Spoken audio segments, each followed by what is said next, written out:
Well, good evening, everyone. It is 7 o'clock, and I'm going to introduce myself as the remainder of you who have come in start to get settled. My name is Bill Michael. I'm the Assistant Director of the Community Development Department here at the City of Cedar Rapids, and I'm excited to welcome you to the third in a series of 4 lectures about the murals you see surrounding you here in City Hall.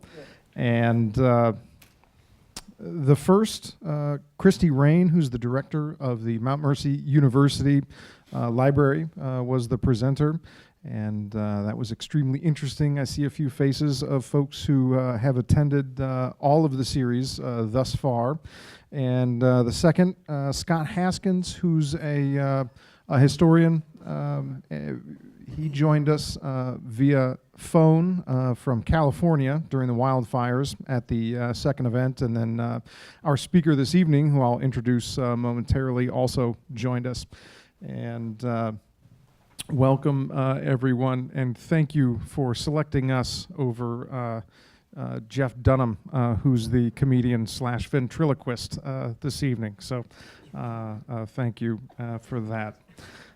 We've organized this in partnership with the Visual Arts Commission.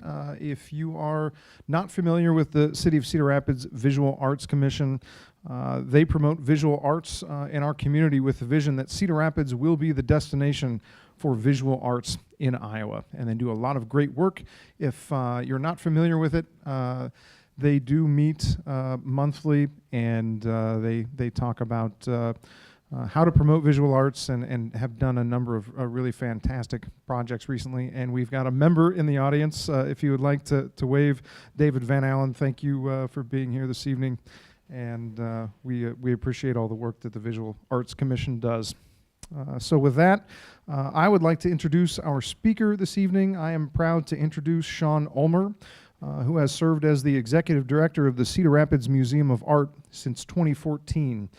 Mr. Ulmer has over 20 years of curatorial experience, organizing over 120 exhibitions and acquiring numerous works of art, and previously held positions as the Curator of Collections and Exhibitions for the Cedar Rapids Museum of Art, the Curator of Modern and Contemporary Art at the University of Michigan Museum of Art, Assistant Curator of Painting and Sculpture at the Herbert F. Johnson Museum of Art at Cornell University, and Exhibitions Coordinator at The Ohio State University's Wexner Center for the Arts. Mr. Ulmer holds a BA in Art History from the University of Toledo Museum of Art, and a Master of Arts in Art History from The Ohio State University. And so with that, welcome everyone, and Mr. Ulmer.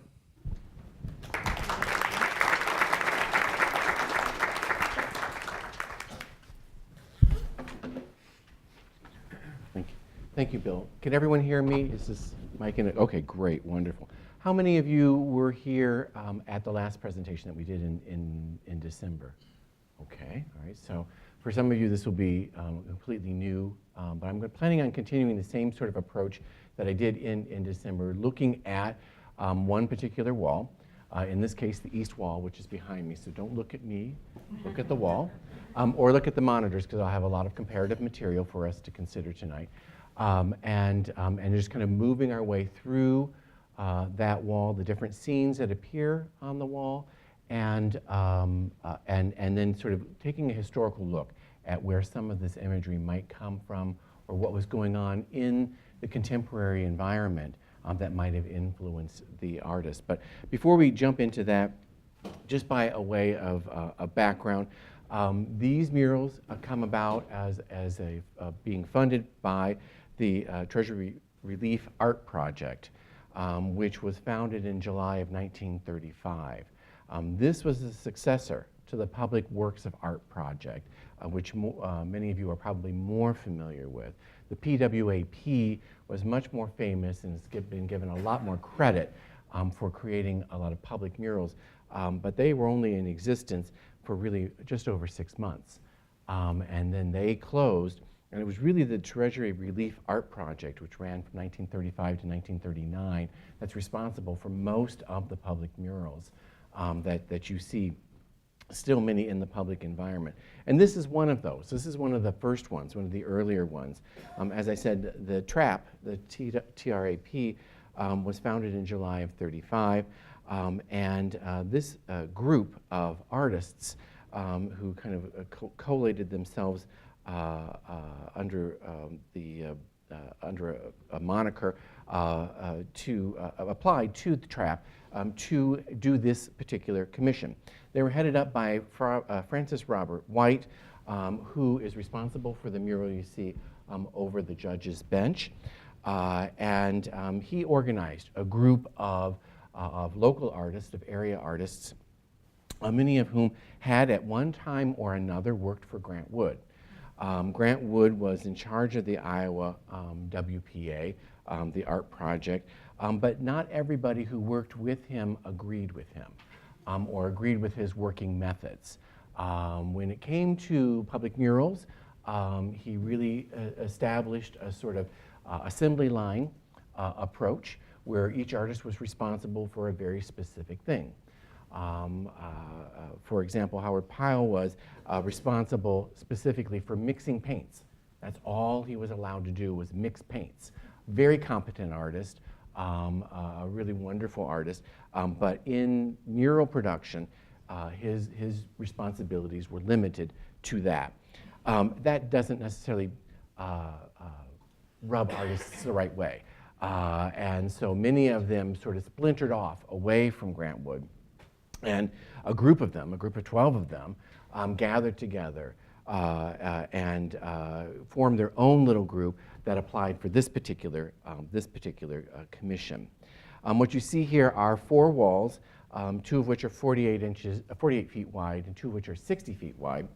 And the north wall, as I mentioned, was done by Francis Robert White, who was in charge of the entire project, kind of the point person, if you will. And his mural deals with the conquest, expansion, and development of the West, in general terms. Last time we talked about the south wall, which was done by Harry Donald Jones, and that really focused on inherited culture, mostly a culture that we inherited from our neighbors to the south. The east wall, which we're going to talk about tonight, is by Everett Jeffrey, and it looks at lynch law versus the settled tribunal, and superstition versus science. And then the west wall, which we'll hear about next time, is by Howard Johnson, and it focuses on community service, the contribution of firemen, policemen, the co-op that you see in the corner, and work relief offices. And then Don Glassell was the 5th artist who worked here, and much of his work, as far as we can tell, has been focused on the lunettes, the semicircle that you see on both the east and west walls. I'm sure he had a hand in a few other things as well, but those tend to be ascribed to him. But tonight we're going to look at Everett Jeffrey, and I have a very poor, small image of him here. He was born in 1906 and died in 1983. He was actually a native of Oxford Mills, Iowa, which is in Jones County on the Wapsie, south of Oxford Junction. He spent part of his childhood near Pine Ridge Indian Reservation in South Dakota, which becomes important a little bit later in this discussion. He returns to Iowa with his family, and he lives with his parents until his artistic career took off. He's largely self-taught and achieved some success, largely through the Little Gallery, which was here in town, and at this time was headed up by Francis Robert White. He attended the Stone City Art Colony, and in 1935 joins the Cooperative Mural Painters Group of Cedar Rapids. That's that group of a dozen or so artists I was mentioning. Later, after living in Cedar Rapids, he resides in Little Rock, in Phoenix, and eventually lands in Honolulu, where he spends the last years of his life. So as I mentioned before, I'd like to kind of just sort of progress through the mural from left to right. Now, many of you probably can't see that corner over there, but here's an overall shot of nearly the entire mural But when I first got to look at the mural, the scaffolding was still in place from when the paint had been removed. So I was able to get up on the scaffolding and take some close-up images that I think will be instructive for tonight. So, but they'll be a little bit more amber in color than they probably are in reality. And that's another shot of it. So the very far corner that we see is, according to sort of the guide, Art in Federal Buildings, the book that was published, this particular corner is supposed to represent free speech. That's the title we found in Art in Federal Buildings, but that's not what's being represented here. Now what we're seeing is some various forms of economic activity. For example, here's a gentleman working on a blueprint in front of a board that sort of looks almost like a stock market board, and then oops, I guess I don't have the other details. I'm going to go back here then. A man harvesting, someone else with doing some welding. It's sort of a nice sort of hive of economic activity. And it does not represent, as the book purports it to, free speech at all. And I have an explanation for that in a minute. Move forward here. This is the first of the lunettes that's ascribed to Don Glassell. Here we see a book with a bookmark. It's an interesting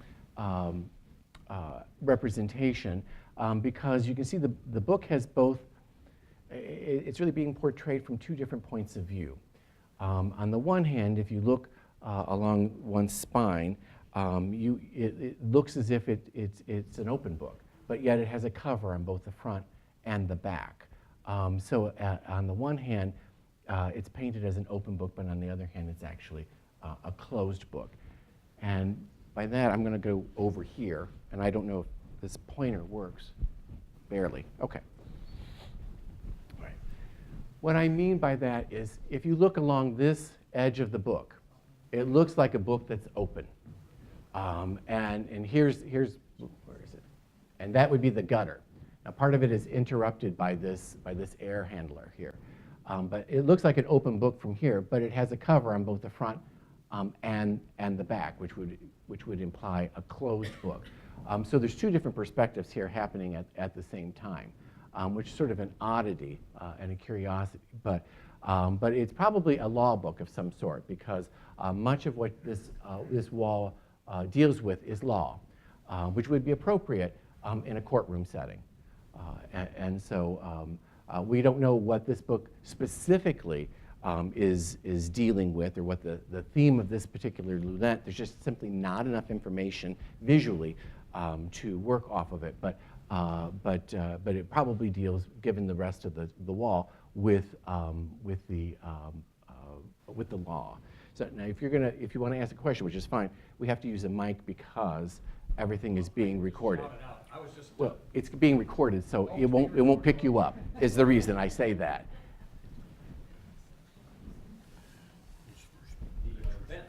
I think it might be off. There you go. Okay. The vents seem to be blocking part of the image. Were they there before the painting, or Yes. were they cut Yes, out after? Very, very good question. The air vents that you see here were there originally, and the artists worked around them. And that's, we know that partially because it is so recorded in the Art in Federal Buildings book that I mentioned earlier, that the artists had to work around them. And in fact, when we get over here to this section of the mural, the artist actually incorporates the vent into this machinery. So very, very clever in that regard. So good question, good question. So let's see. Next we come to kind of a two-part scene that straddles a vent that you see here. On the one side we have vigilantes, and on the other side we have dispersing the mob. This is really sort of the crux of lynch law versus the settled tribunal.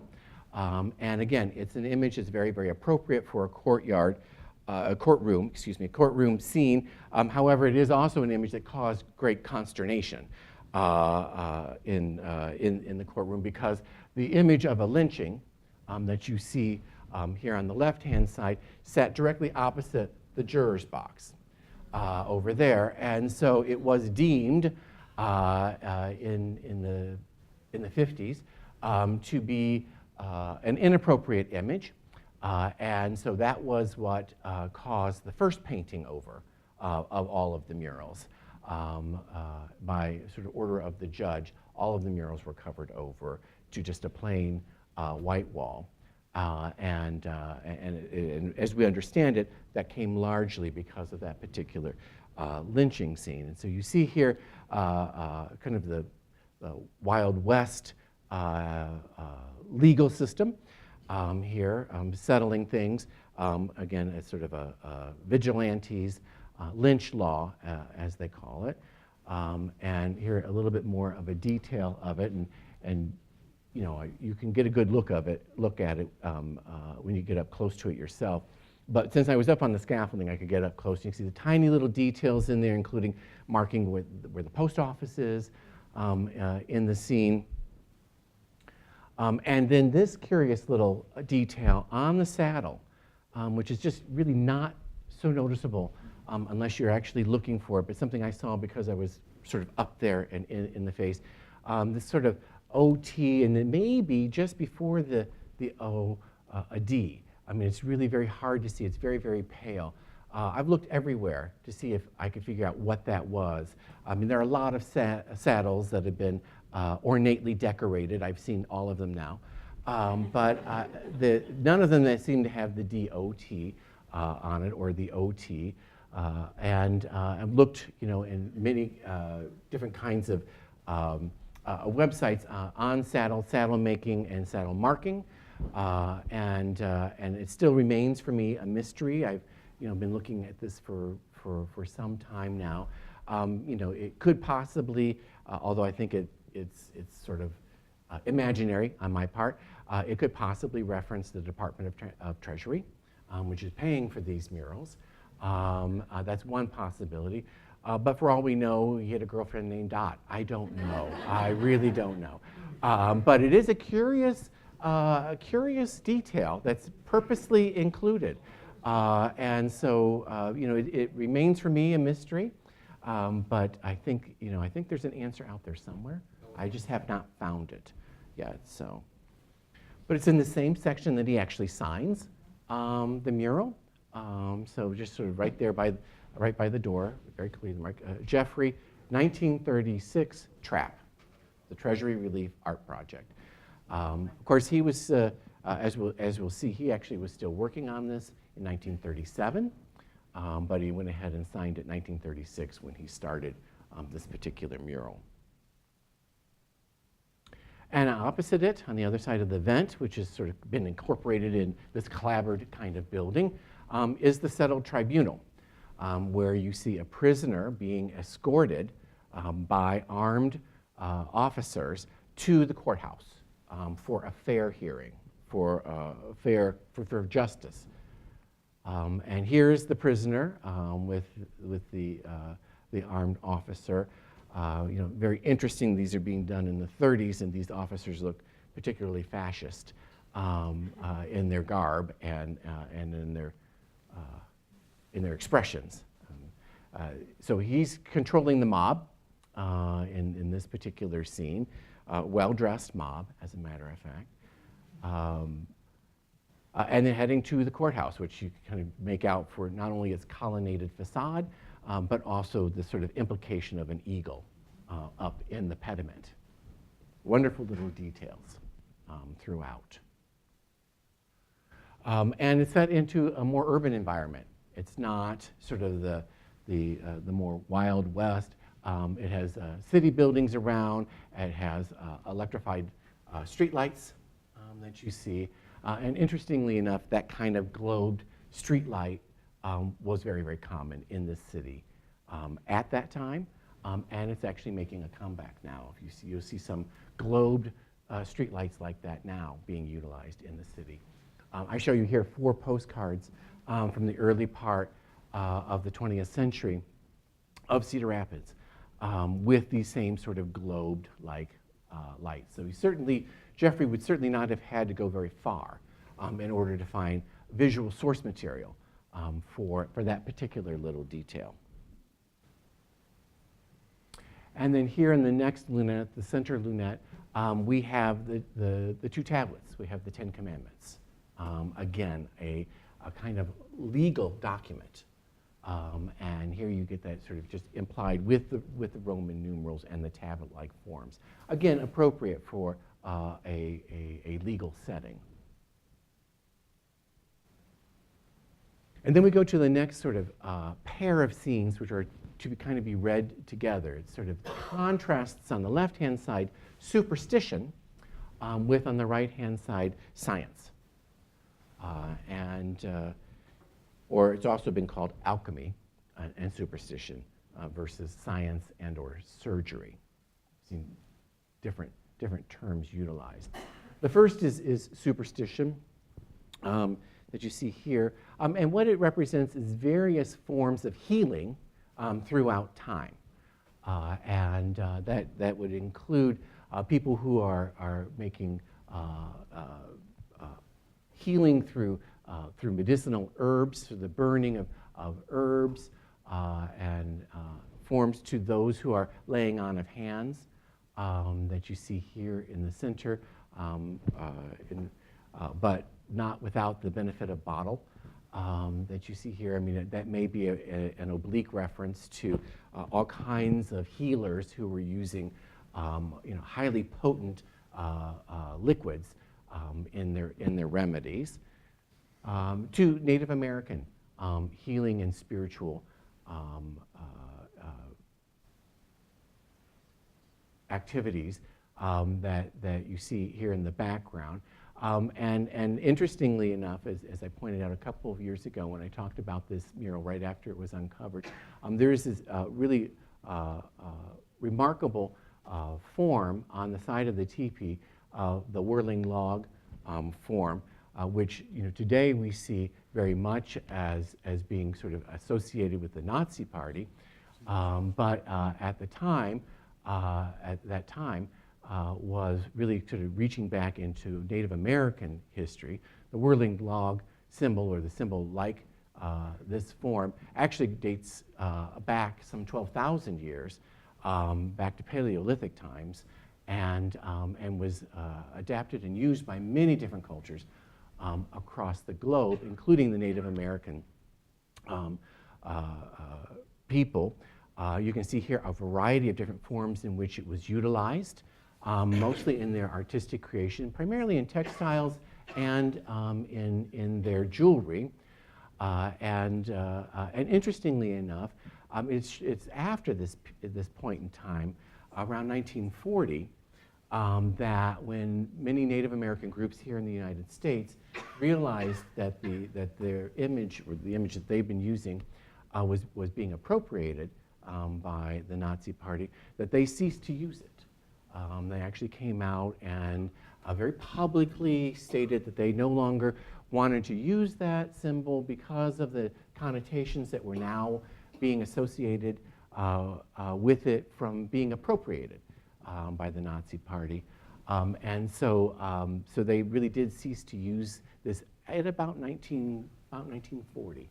And it's well documented in newspaper articles, first beginning with the Navajo, who tended to use this symbol very, very widely in their work. Most of what you see here are Navajo examples.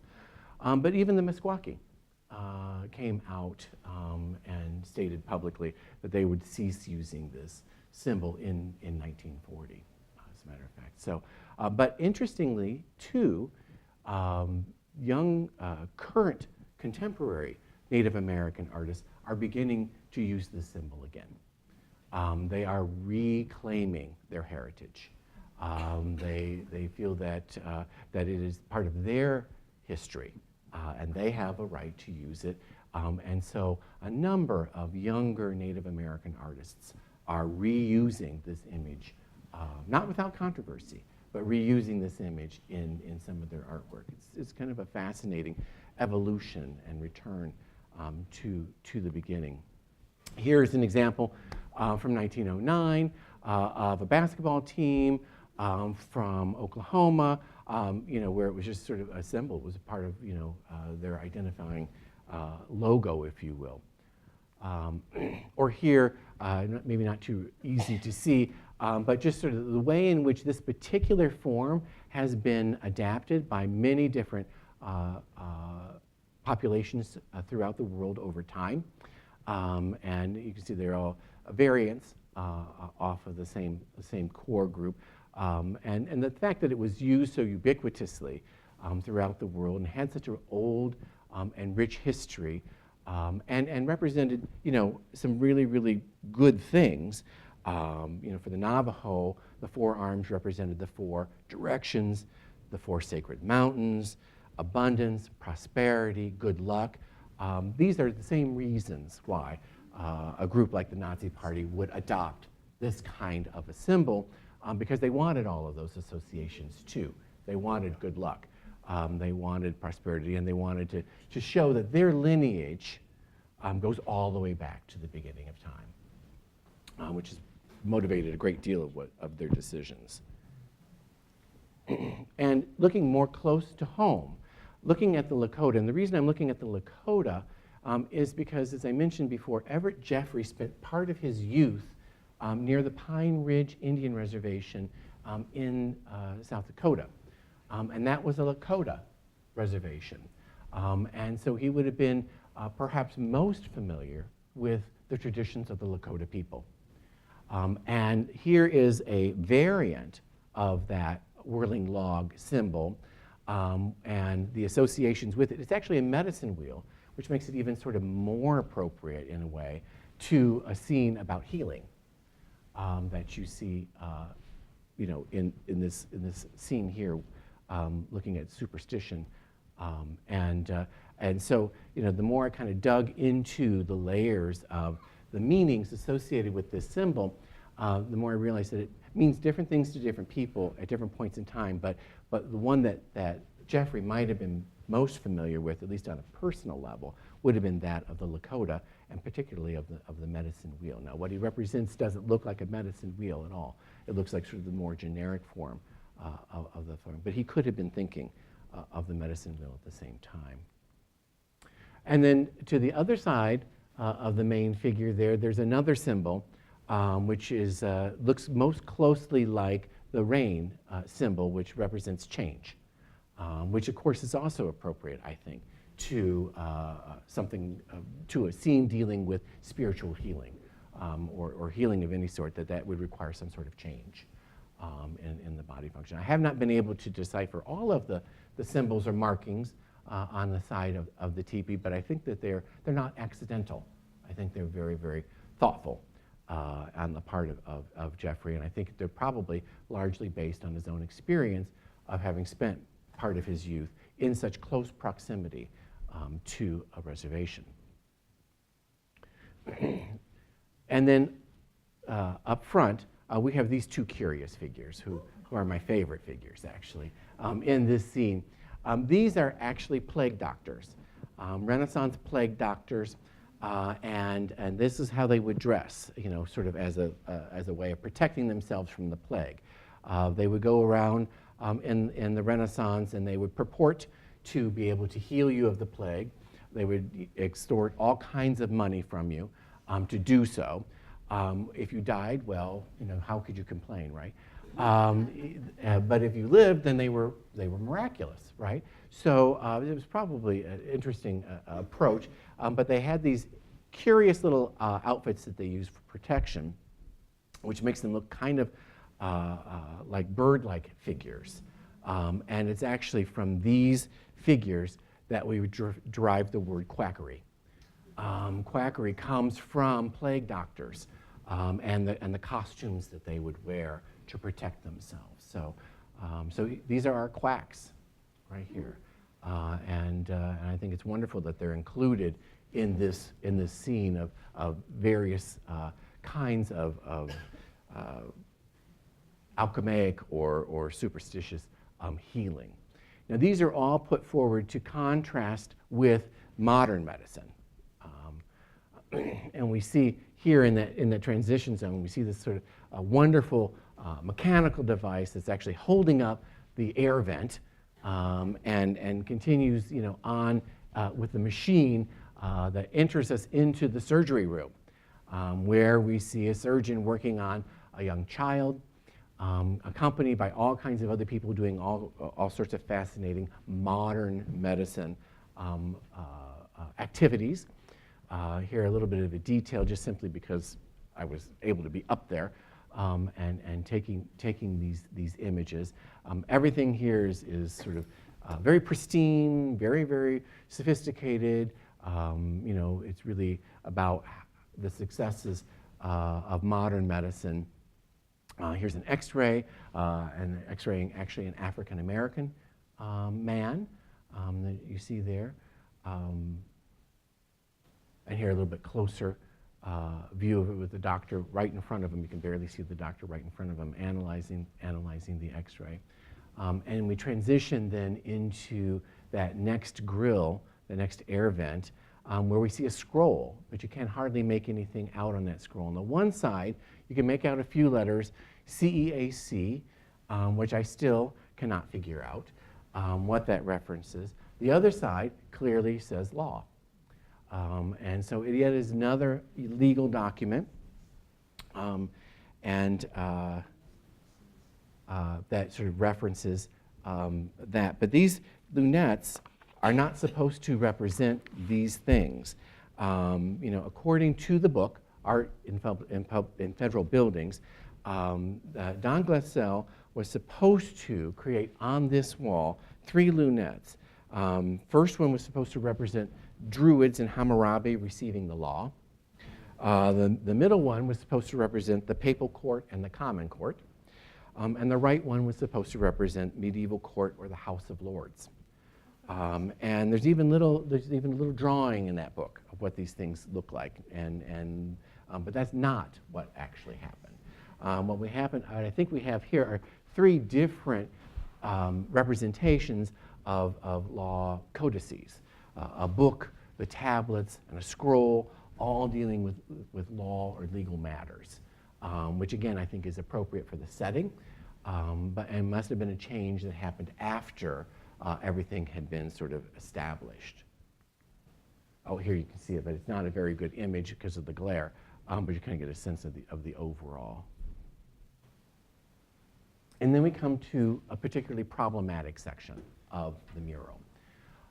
This is supposed to represent the movies, but it doesn't. We see a woman surrounded by newspapers, and then this interesting little lozenge shape of a clothed and a naked man. And so we don't have anything, at least in the Art in Federal Buildings book, that gives us any indication of what we're looking at. Even more curious, when they removed the paint, they discovered that that part of the canvas had actually been removed. The part with all the newspapers had been removed. This is what they found when they removed the overpainting. The woman, and then this pair of men. But there was nothing there. It had actually been removed. It's beyond being painted over, it had been removed. Now, we have historical photos. We know what the mural looked like. And so what the conservation team did is they recreated what they saw from the historical photos. Because when they got here, there was nothing but a white wall, right? So when they removed the white wall, they were shocked to find out there was nothing underneath that section with the newspapers. The only thing they had to go on were these archival photographs of the mural. And so they recreated it. And there's enough detail in these old photos that they could recreate it. But they painted it very, very light. They painted it light on purpose so that it felt like it was different or separate from what was originally there, so that you as a viewer would know that it's a recreation that it's a modern recreation based on historical imagery. So you see her in this sea of papers. You see the one that says play ball. There's one up over by her shoulder. I guess you can't really see much from that particular enlarged image, but one over her shoulder where it says Sweden defeats syphilis. And that's one of the few that you can kind of make out. Those are the two that you can make out, play ball and Sweden defeats syphilis. So now, in my research, I was able to find the newspaper that said Sweden defeats syphilis. And it was the Chicago Sunday Tribune from February 14th of all days, 1937, which is one of the things that makes clear to us that he was still working on this, or somebody was still working on this in 1937, even though it's dated 1936. Because this was definitely a paper that was published in 37. The Chicago Tribune was actually quite famous for covering the syphilis problem. Chicago had a particularly horrible syphilis problem, and they were and the Tribune was one of the few newspapers that actually would write about it. And there was a great campaign in the 30s underway to educate people about syphilis, about trying to control syphilis, but the real cure, if you will, for syphilis, penicillin, didn't come until later. And so there was a great deal of interest in how to get this problem under control. And so I was fortunate enough to find this Tribune article, which must have been the source material for the newspaper article, because it's, you can see in general terms, he's following that with the two images up at the top and the headline and the little sidebar. Below that point, however, he just kind of makes it up. It doesn't quite follow, it doesn't follow exactly all the way down the page, but the top part absolutely does. And then she has other newspapers around her, and the only one that you see is Play Ball. I've not been able to find that. You'd think I would be able to find that one. That seems really, really obvious, but I've not been able to locate the source material for that. Pretty darn sure it's not the Chicago Tribune, because I've seen more of that paper than most Chicagoans. And then we come to this crazy little thing, this odd little lozenge shape blue field with the two figures kind of hovering in them, and haven't been able to really determine it, but it looks like a doctor and a patient. It's certainly one explanation. And the fact that this half of the mural deals with science would make some sense. But is this somebody who has syphilis? Is it related to that newspaper article? It's very unclear. There really is no clear definition here. Have not been able to identify the figure of the doctor. I've looked at, I've done a lot of research on all of the doctors working on syphilis in the later 30s. Looking at their images, no one seems to align with this. I want to see Schweitzer in there, but that's not him. He looked completely different at that point in time. But I obviously haven't exhausted all images of all doctors from 1937, but I have not been able to identify anything that would help to clarify exactly what's happening in this form. But like I said, because it is part of a mural who on this side is focused on science and medicine, I think that is a reasonable context in which to interpret this particular image. What we do know in that corner is that it does not deal with the movies, which is what it had purported to, at least in the book, Art in Federal Buildings. Now, if we may return back to looking at the lynch law versus the settled tribunal. I want to give you some other murals that deal with the same topic. It might seem like a really, really unusual topic, and on one hand it is, but there were precedents for it, or at least there was a sense, a current for it at this time. This is I'm just sort of piecing together the two images here that we have. But I want to bring forward a work by John Steuart Curry, which is actually called Law versus Mob Violence, which exists in the Justice Department in Washington, D.C. It was created at the same time, 1936-37, as our mural right here. It's also known as Justice Defeating Mob Violence, not just verses, and it's just above the main library.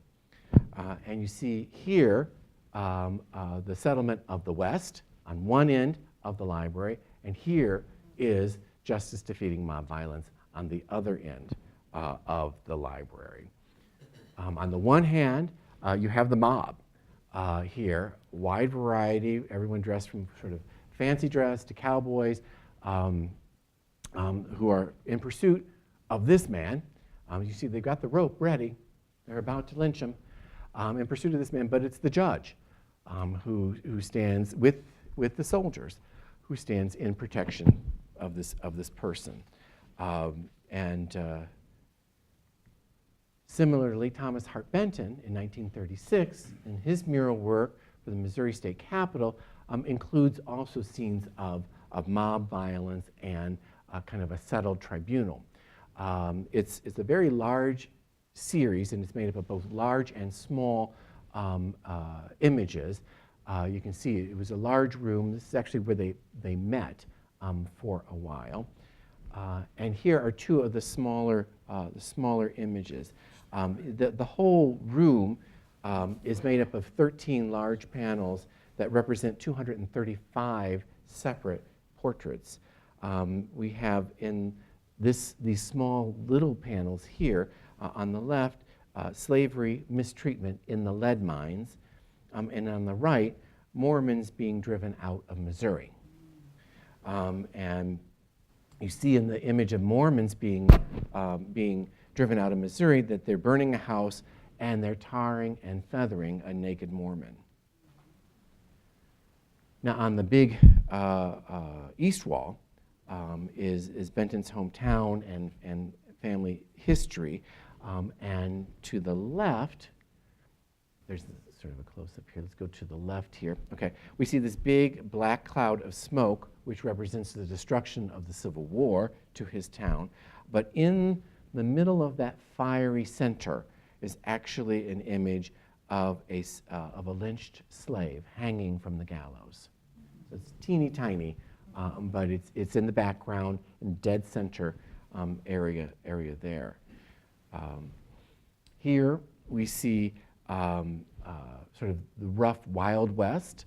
It's sort of a similar theme to what we see in our lynching scene. And that's contrasted with a settled tribunal, a courtroom scene, which is the more sophisticated way of settling differences.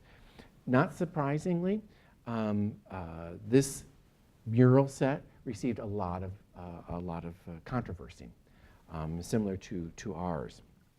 The newspaper reviews were very, very favorable of this, but everyone was worried about what the legislators would think when they returned in January of '37. They immediately wanted to cover over the murals right away. They thought the subject matter and the bright colors were offensive. Benton went out, however, and held a whole series of question and answer sessions in the public, and the newspapers from across the country came out in favor of keeping the murals. By the summer of '37, when the legislature broke for the year, the furor had died down, and everyone had forgotten what the big fuss was, and so they remain. But it's interesting that murals that include scenes like this were controversial in Missouri, just as this ended up being controversial here. Here's another image of a lynching scene. There's not a ton of them out there. It is a somewhat unusual subject matter, but here's a representation of the struggle of the South. This is from Commonwealth College in Arkansas from 1935. So the style is completely different than what we're talking about here, but the scene is just as intense. In fact, perhaps a little bit more animated, a little bit more intense than our scene. Joe Jones was pursuing the miseries of sharecropping a lynching, and the plight of coal miners. He says, I'm not interested in painting pretty pictures to match pink and blue walls.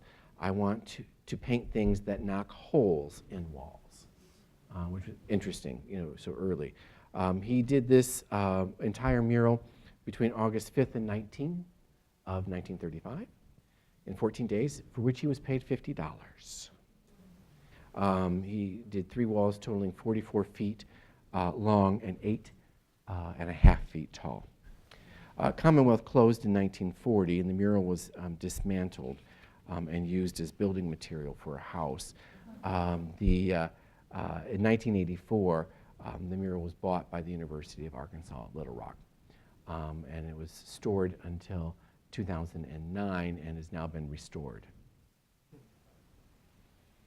Medicine in murals is also has an interesting history, and I want to show you here the comparison between superstition again and science.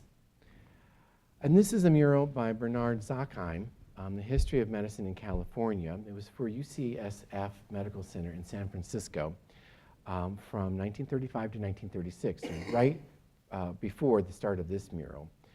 He also did a pair of murals in 1935 for another hall on the same campus called Rational Medicine versus Superstitious Medicine. So this is primitive medicine, and this is rational medicine.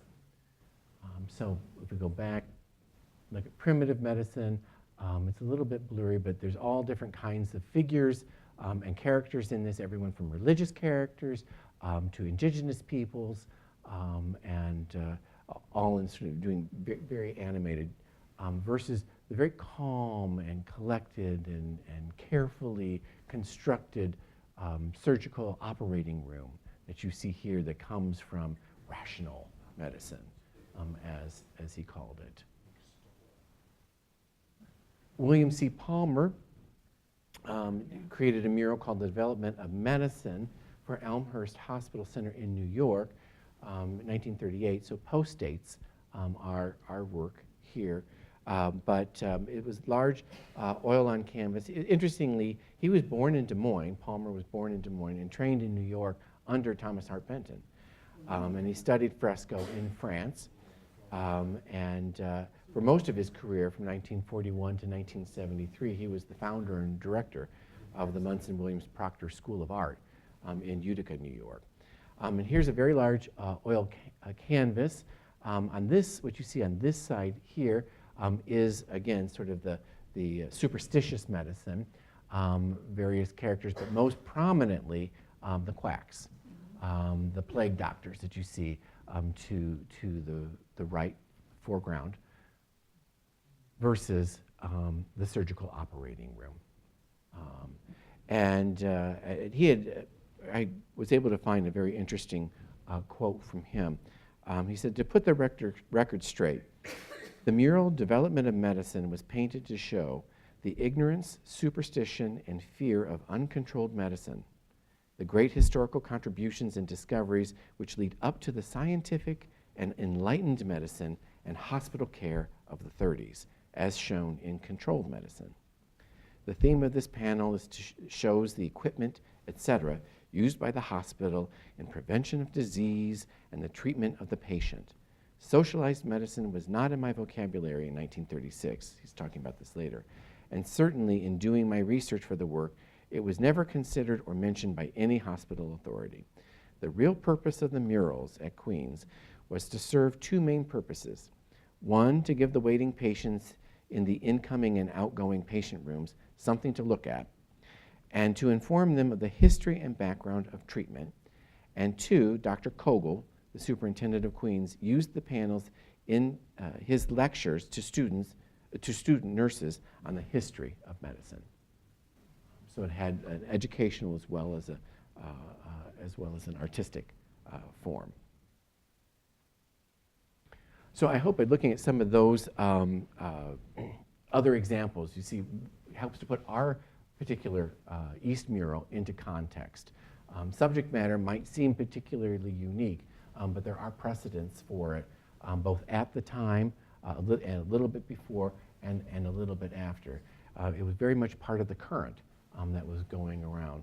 The idea of contrasting lynch law versus the subtle tribunal and superstition versus science were themes that were sort of in the air, that other artists included in their mural works, and that Everett Jeffrey did for this one here.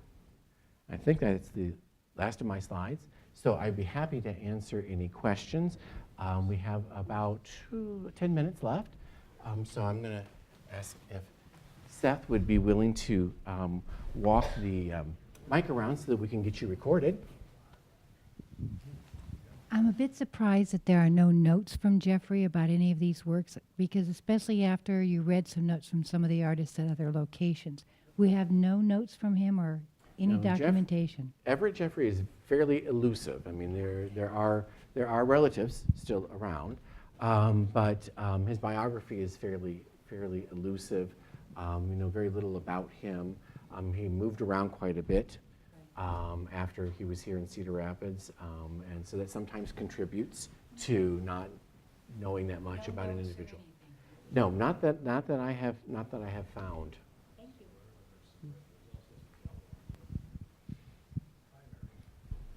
Over the doors. Hold your mic up.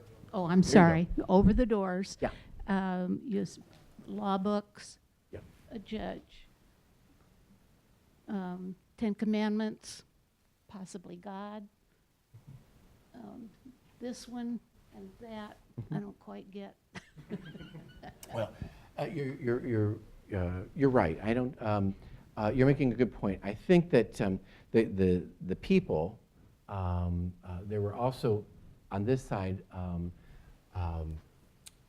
in the book that I don't think I have any of that information with me. There are key legal figures that may relate to the images across the way.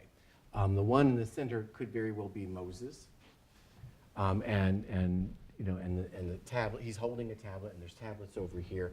That would be a relationship. The one that you see back there looks like he's in either maybe Greek or Roman garb, which might sort of go back to sort of Greco-Roman law. And he's holding a scroll that you see kind of opposite him there. So here, this gentleman, who I am not able to identify, it has a book on the bench. And it may be a direct reference to kind of the book across the room. I failed to mention that these two end parts here that do not represent the scenes as they were written in the book might actually represent things that were supposed to happen on the West Wall. On the West Wall, we were supposed to have a scene called Free Press. And that may actually represent what the woman is doing with the newspapers, but that's kind of a little bit of a leap. And that was supposed to be in that corner over there. In this corner over here, we were supposed to have economic activity. Instead, we have a war scene. Okay. But economic activity could very well be this image over here, where you see people working on blueprints and welding and harvesting. Certainly, these were works in progress, and the changes were made after the plans had been submitted, the plans that were then recorded in this book, Art in Federal Buildings. And so it could be that, that there was some movement around of subject matter. But I haven't really spent a lot of time with the West Murals, so picking it apart. So I'm not really equipped to speak to it. But I think that there is some back and forth between the East and West Murals, much more so than in the North and South Murals.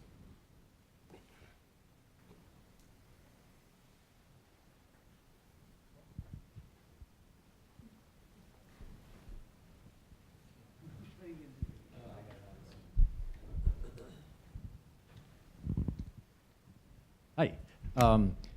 These guys all are closely affiliated or have an affinity with the regionalist movement in American history, and but simultaneous with that was the abstract expressionists.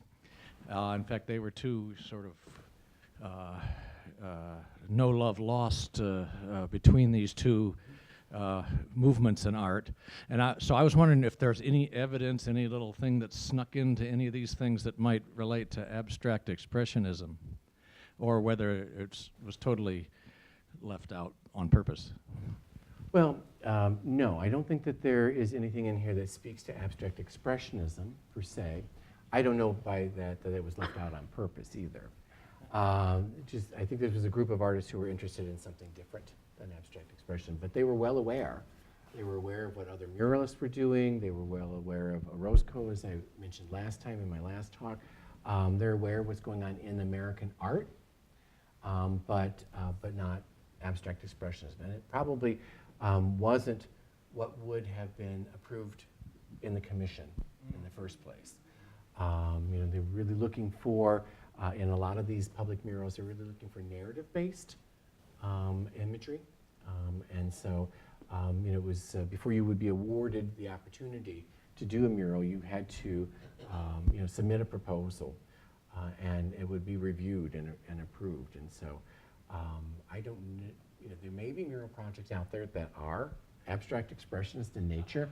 I'm not familiar with them, though, and I think that there was just a predilection on the part of the PWAP and the TRAP for narrative-based imagery that would inspire people, would educate people, much in the same way that last quote I read is about both artistic but educational opportunity. Yeah, well, they seem to, every once in a while, here and there, slip something in, especially politics is slipped in here and there. Communism is slipped in there, or sometimes not even, sometimes it's the theme of a lot of the art made during that time. This is back before communism was a bad word in this country. It was just an annoying movement, but now, of course, it's practically a profanity. But a lot of the muralists, especially Rivera, had a lot of communist stuff in his pictures. So I figure if you could take on politics, or you could take on forms of government, you could also take on your most hated art rivals too. Did I hear at the beginning that the artist spent some time at Pine Ridge? Yeah. There's an interesting connection between Pine Ridge and an event related to this building, and I'll make a long story very short. In 1975, there was an incident on the Pine Ridge Indian Reservation in which some members of an organization called AIM, the American Indian Movement, got into a conflict with some FBI agents, and 2 FBI agents ended up shot and dead. There were various reports of more or less 30 people involved in that. 3 individuals were charged with the killings, and they were set to stand trial in South Dakota. The defense was successful in saying they wouldn't get a fair trial. That trial was moved to Cedar Rapids and to this building and to this room, likely. There were other courtrooms in this building, but a trial of that size and that level of awareness likely would have been in this room. 2 were acquitted. The third, Leonard Peltier, was convicted and sentenced to 2 life sentences, and likely was, I don't know if aware or not, of the artist's connection, still serving time in Florida, and that has become one of the most controversial court cases in American history in terms of whether or not it was quote-unquote fair. Amnesty International said that was one of the top 50 unfair cases in the United States in 2013. So anyway, just an interesting bit in connection. So anyway, that's all. Other questions?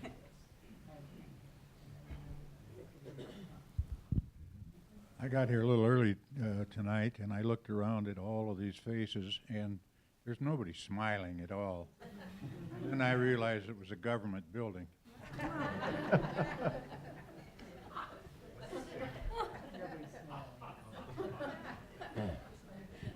I don't know that we're going to do better than that. So unless there's any other burning questions, I think we'll end the third in the series of 4. Please join us. The date and time is on the poster outside. Thank you so much for attending, and thanks to Sean.